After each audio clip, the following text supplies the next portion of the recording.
คนลาวจะคิดว่าคนไทยนี่เป็นคนที่เป็นคนมั่นใจเป็นคนเก่งเป็นคนกล้าแสดงออกว่าไปเป็นศิลปินอยู่ไทยหรือไปเฮ็ดอีหยังอยู่ไทยน่ะจะมักมีคอมเมนต์แล้วก็จะมักมีคนเว้ามีหางเสียงว่าลาวมากอีหยังจังซี่เนาะสบายดีทุกคนต้อนรับเข้าสู่ช่องมุกดาสาวเส้นเขืองแชนแนลคลิปวิดีโอนี้มุกดาจะพาทุกคนมาอยู่ในช่วงของ M Story นั่นก็คือเป็นเรื่องราวจากมุกดาเองที่ได้รวบรวมมาเล่าให้กับทุกคนได้รับรู้นำกันนั่นเองฝากทุกคนกดไลค์กดแชร์เป็นกำลังใจให้กับมุกดาเด้อซึ่งว่าในมื้อที่ว่ามุกดาถ่ายนี่เนาะฝนหากระเซาตกแล้วก็เป็นมื้อที่มีฝนตกแต่ว่าบ่ได้ตกแฮงเนาะทุกคนเนาะมันจะตกแต่ยามค่ำคืนส่วนตอนเช้ามากะจะเช้าตกนั่นเองแล้วก็เป็นมื้อพักมื้อพรนั่นเองเนาะทุกคนแล้วคลิปวิดีโอนี้มุกดาจะมานำเสนอในหัวข้อคนลาวคิดแนวใดกับคนไทยอันนี้มุกดาตั้งจะมาเฮ็ดแบบพื้นๆให้ทุกคนได้เห็นนำกันเลยเนาะบางคนอยากรู้ว่าทางคนลาวนี่คิดแนวใดกับทางคนไทยเนาะแบบนี้โดยรวมๆที่มุกดาจะมารวบรวมเนาะจากความคิดแต่ละคนหรือว่าจากที่ว่ามุกดาหาผู้มาแล้วก็ไปถามมาแต่ละคนว่าคิดแนวใดกับทางคนไทยหรือว่าเวลาเห็นคนไทยแล้วคิดแนวใดหรือว่าเวลาไปไทยแล้วคิดแนวใดก็เลยอยากให้ทุกคนได้รับรู้นำกันเนาะว่าคนลาวคิดแนวใดกับคนไทยนั่นก็คือคนลาวก็คือเว้าเรื่องนิสัยเนาะคนลาว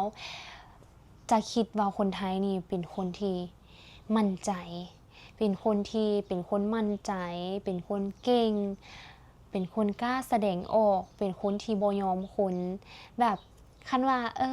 ในทีมนี่มีคนไทยเนาะมีพี่ๆคนไทยจะเฮ็ดให้คนลาวรู้สึกโอเคมั่นใจแหละเพราะว่าคนไทยนี่เป็นคนที่เก่งเป็นคนที่กล้าแสดงออกและเป็นคนที่ทันสมัยอันนี้จะเป็นแบรนด์เนอร์ติดโตเลยบ่ว่าเจ้าจะเป็นไผฮู้แต่ว่าเป็นคนไทยแล้วโอเคเป็นคนฉลาดเป็นคนเก่งแบบนี้นะอีหลีได้ทุกคนบ่ว่าเจ้าจะเป็นแบบใดมาคันฮู้ว่าเป็นคนไทยแล้วคนลาวจะมาคิดว่าเป็นคนเก่งเป็นคนฉลาดเป็นคนมี energy ดีเป็นคนที่แบบเก่งหั่นน่ะแบบบ่จักสิว่าแล้วก็เป็นคนที่เว้าเก่งพูดจาเก่งก็คือแบบเจรจาต่อรองเก่งแบบนี้อันนี้จะเป็นสิ่งแรกหรือว่าสิ่งทำอิฐที่คนลาวคิดเวลาที่เจอคนไทยหรือเวลาที่พบพ่อคนไทยนั่นเองเนาะแต่บางครั้งนั้นก็จะเป็นคนที่แอบแฮงๆแด่นะทุกคนเพราะว่าคนไทยเขาเจ้าจริงใจที่จะเว้าตรงๆเขาเจ้าจะบ่เว้าอ้อมค้อมหั่นนะอันนี้จะเป็นสิ่งหนึ่งที่แบบเวลาที่เห็นคนไทยมาปุ๊บแล้วคนลาวจะคิดแบบนี้เลยและต่อมาก็คือการใช้ชีวิตเนาะ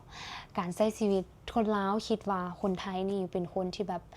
เป็นประเทศที่แบบพัฒนาแล้วเป็นคนแบบเจริญแบบใช้ชีวิตแบบว่ามีความรู้ความสามารถที่จะประคองชีวิตตนเองในแต่ละเฮือนน่ะนะแบบว่าสามารถเอาตัวรอดได้นะว่าคนไทยนี่มีรวยคนไทยนี่แบบว่ามีครบทุกอย่างอย่างแบบนี้นะคนลาวจะคิดแบบนี้เลยเนาะคือไทยบ้านมุกดาคือกันคันว่าเห็นคนไทยมาแล้วป้าคนไทยจะเป็นทั้งเก่งทั้งหาเงินเก่งแบบนี้อันนี้จะเป็นการใช้ชีวิตที่คนลาวคิดว่าคนไทยเลือกอีหยังที่มันแบบดีๆให้กับตัวเองเลือกอีหยังที่มันหรูหราให้กับตัวเองหั้นนะก็คือบ้านเฮือนบ่อีหยังแบบนี้เนาะน่าจะมีกันหมดแล้วแบบนี้นะคนลาวจะคิดแบบนั้นเพราะว่าประเทศไทยก็เป็นประเทศที่แบบพัฒนาแล้วนั่นเองเนาะหรือว่าอยู่ในช่วงของว่าเป็นประเทศที่มันบ่คือกับประเทศเฮาหั้นนะฉะนั้นแล้วคนลาวจะคิดแบบนี้กับคนไทยและก็ต่อมาเนาะคนลาวคิดแนวใดกับคนไทยในหัวข้อของคนไทยเว้าถึงลาวเนาะในหัวข้อนี้แม่นคนไทยจะมักคนไทยคิดว่าคนลาวคิดว่าคนไทยนะมักจะเว้าถึงลาวว่าลาวโหลลาวมากลาวอย่างแบบนี้เนาะเพราะว่าทุกครั้งที่คนลาวไปไทยหรือว่าไปเป็นศิลปินอยู่ไทยหรือไปเฮ็ดอีหยังอยู่ไทยน่ะจะมักมีคอมเมนต์แล้วก็จะมักมีคนเว้ามีหางเสียงว่าลาวมากอีหยังจังซี่เนาะแล้วคนลาวก็ติดภาพว่าคนไทยอาจจะเว้าให้เฮาแบบนั้นหมดเลยบ่ว่าคนลาวโหลคนลาวมากอีหยังจังซี่นะทุกคนมันก็เลยติดภาพเนาะแล้วคนลาวคิดว่าคนไทยจะเว้าแบบนั้นหมดบ่แต่ว่าข้อนี้เนาะมุกดาก็ ได้ว่าเคยพ่อมาเนาะทุกคนเนาะว่าคนไทยเว้าให้เฮานะแต่บ่ถึงขั้นว่าลาวมากแต่คล้ายๆว่าเฮาบ่มีความรู้ความสามารถหั้นน่ะอันนี้มันก็แล้วแต่คนเนาะคนไทยบางคนเขาเจ้าก็ยอมรับเขาเจ้าก็เข้าใจเขาเจ้าก็บ่ได้ดูถูกหรือบ่ได้เว้าอิหยังให้คนลาวได้แต่ว่าเฉพาะบางคนเนาะเพิ่นก็จะเว้ามาตลอดหั้นน่ะทุกคนแต่ว่าบ่รู้ว่าทุกคนคิดเห็นแนวใดแต่สำหรับคนลาวแล้วคันเว้ามาก็บ่ได้เครียดนะต่างแต่ว่าน้อยใจซื่อๆน้อยใจว่าเป็นหยังคือเว้าแบบนั้นตลอดมันต้องติดภาพแบบนั้นไปตลอดบ่เปลี่ยนบ่ได้บ่อิหยังแบบนี้เนาะ อันนี้ก็อยากให้ทุกคนเข้าใจนำกันเนาะมุกดาบ่ได้แบบมาเว้าหรือว่ามาอิหยังเนาะอันนี้อยากแชร์ให้ทุกคนได้รับรู้นั่นเองและต่อมาก็จะเป็นเรื่องความสัมพันธ์เนาะหรือว่าเรื่องวัฒนธรรมที่คนลาวคิดกับคนไทยแท้ๆก็คือคิดเสมอว่าเป็นอ้ายน้องเป็นเพื่อนร่วมมิตรกันเป็นเพื่อนบ้านกันแท้ๆเนาะอันนี้จากใจคนลาวเลยจะคิดแบบนั้นแท้ๆเลยก็คือมีวัฒนธรรมที่คือกันมีอาหารมีอีหยังหลากหลายอย่างที่คล้ายๆกันนะทุกคนเฮ็ดให้คนลาวนี่บ่ได้มีอคติหรือมีอีหยังเลยได้จะคิดเสมอว่าคนไทยเป็นบ้านพี่เมืองน้องเป็นเพื่อนบ้านเพื่อนมิตรกันสามารถเว้าจ๋าไปมาหาสู่กันได้นะมันคนลาวแท้ๆมันจะคิดแบบนี้นั่นเองเนาะเกี่ยวกับความสัมพันธ์ไทยลาวและมุกดาก็คือกันเนาะมุกดาก็คือกันบ่ได้คิดว่าคนลาวเป็นชาติอื่นหรือว่าเป็นคือประเทศอื่นๆที่อยู่ไกลเฮาหั่นน่ะอันนี้เป็นบ้านพี่เมืองน้องและอีกอย่างก็ภาษาเข้าใจกันเนาะอาหารอีหยังเฮาบ่ต้องมีล่ามแปลเป็นประเทศเดียวที่บ่จำเป็นต้องมีล่ามแปลเฮาก็สามารถสื่อสารแล้วก็เข้าใจกันได้เนาะอันนี้แม่นคนลาวนี่แม่นประทับใจหลายต่อมาเนาะก็คือเป็นคอนเทนต์ของคนไทยหั่นน่ะส่วนหลายเป็นคนลาวเนาะจะคิดแบบจะคิดว่าคนไทยนี่แบบสร้างคอนเทนต์เก่งเฮ็ดประเด็นนั้นประเด็นนี้เก่งเพราะว่าเพิ่นออกข่าวออกอิหยังก็แบบเป็นประเด็นร้อนและสามารถสร้างเงินสร้างอีหยังจากออนไลน์ได้หลายแบบนี้เนาะคนลาวก็แบบเห็นคนไทยแล้วแบบคนไทยเป็นคนครีเอทีฟเนาะเป็นคนครีเอทีฟนะในการเว้าในการจาในการเฮ็ดคอนเทนต์คนลาวส่วนหลายก็เสพคอนเทนต์ไทยเนาะเสพคอนเทนต์ไทยบ่ว่าจะเป็นแอปดำแอปฟ้า